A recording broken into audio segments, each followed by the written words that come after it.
Halo, welcome to Sharing Monday. Kali ini bersama saya Tara Mulia, Head of SEO dari Tokidev. Setiap hari Senin kami akan share mengenai seputar insight tentang digital marketing, website, dan juga desain. Kali ini saya akan membahas mengenai fungsi Google Search Console untuk para SEO spesialis. Nah, buat yang belum tahu apa saja fungsi dari Google Search Console, salah satunya yaitu untuk cek performance dari website yang Anda punya. Terutama bagi yang ingin tahu bagaimana sih untuk tahu klik yang masuk ke website, lalu ada CTR yang masuk ke website, atau bisa disebut click to rate, lalu ada impression, lalu ada juga average position. Nah, dari seluruh URL yang Anda punya di dalam website hingga keyword yang Anda optimasi itu bisa kebaca di Google Search Console di bagian performance. Jadi untuk yang tahu gimana performance dari keyword yang Anda punya, lalu untuk tahu average position dari keyword yang Anda punya, lalu dari klik impressionnya Anda bisa cek di bagian performance di Google Search Console. Nah, selanjutnya yang kedua itu ada indexing.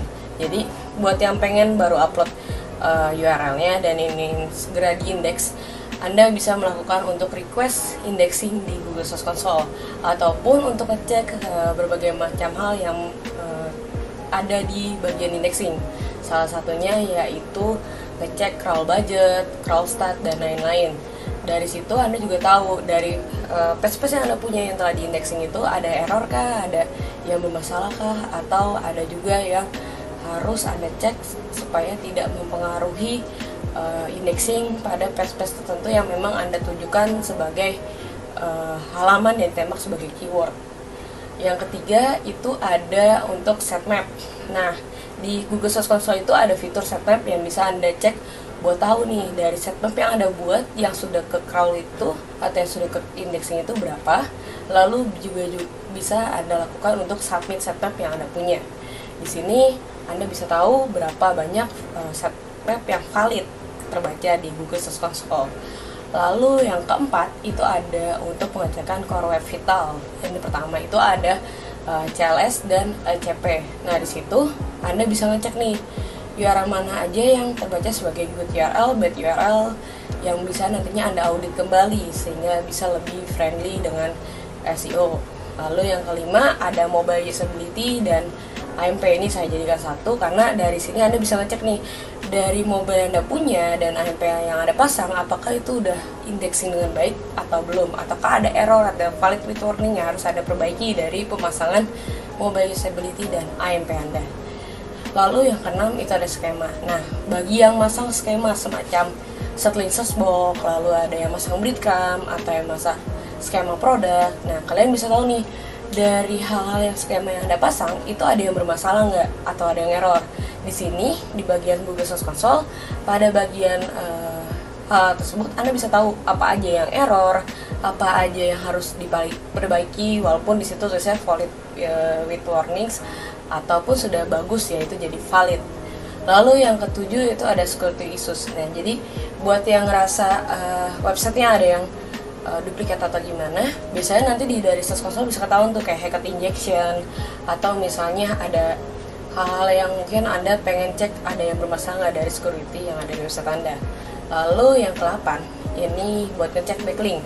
Jadi di bagian Google Search Console Anda bisa tahu nih top linking site yang ada di website Anda itu apa aja. Lalu Anda bisa ngecek internal linking dan juga external linking. Jadi backlink dari luar yang mungkin Anda nggak ketahuin atau bahkan jadi toxic backlink Anda bisa tahu dari Google Search Console.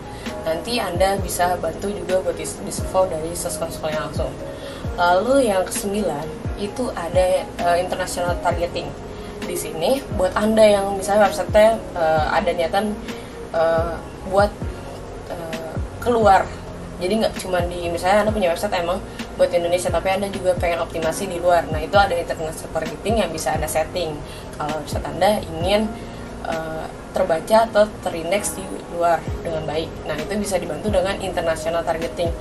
Nah, itu sih ada 9 hal yang mungkin Anda bisa tahu mengenai fungsi-fungsi dari Google Search Console untuk para SEO, terutama buat yang masih pemula yang pengen tahu apa sih Google Search Console gunanya. Sebenarnya dari Search Console itu masih banyak hal lain yang bisa dieksplor dari fungsi-fungsinya yang bisa ngebantu para SEO spesialis mengoptimasi websitenya dengan baik. Nah, sekian informasi dari saya untuk topik ini. Semoga dapat bermanfaat dan juga bisa membantu Anda mengetahui lebih lanjut mengenai Google Search Console itu seperti apa untuk para SEO. Lalu bila ada yang ingin request sesuatu untuk topik nanti di Sharing Monday, jangan lupa untuk komen di bawah sini, dan jangan lupa juga untuk share video ini. Sampai jumpa, ketemu kembali dengan saya di Topik Sharing Monday selanjutnya. Dadah.